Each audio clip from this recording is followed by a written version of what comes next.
Hello everyone, this is Patrick speaking.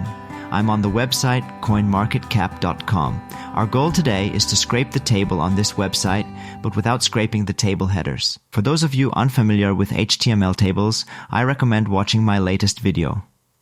In it, I provide a detailed explanation of how HTML tables are structured and demonstrate how to extract data from specific cells by creating custom CSS selectors. In this video, I won't delve into the detailed process of obtaining the selectors. Instead, I will demonstrate the workflow I have developed. Before proceeding, I would like to mention that you can find a list of each CSS selector used for this project on the website linked in the description. To accomplish this scraping task, I rely on a tool called ZeroWork Creator App.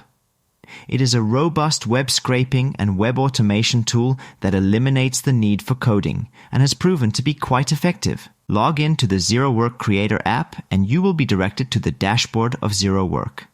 I will now open the already completed taskbot and show you how the entire workflow looks.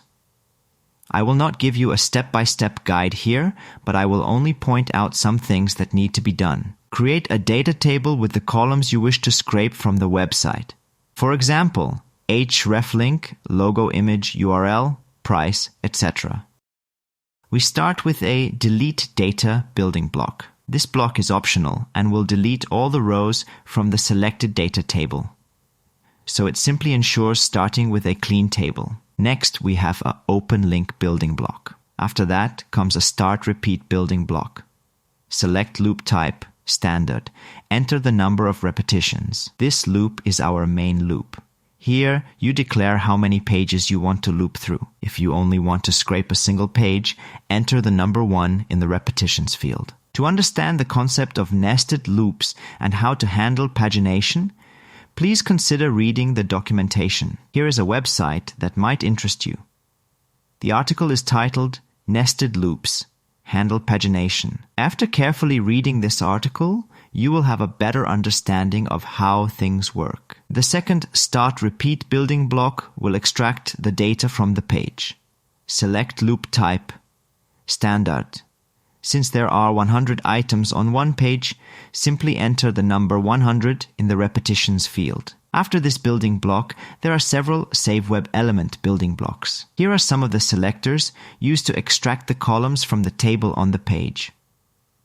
Remember, as we want to iterate through the rows, we have to include the double greater than, nth, equal, open curly brace, loop, underscore, index, comma 0.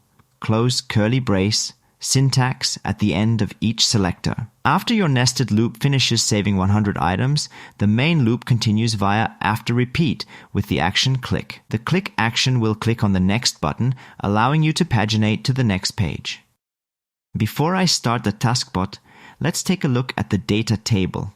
You will now see the end result that we will obtain once the taskbot has completed its work. Here you can see all the columns that I have scraped.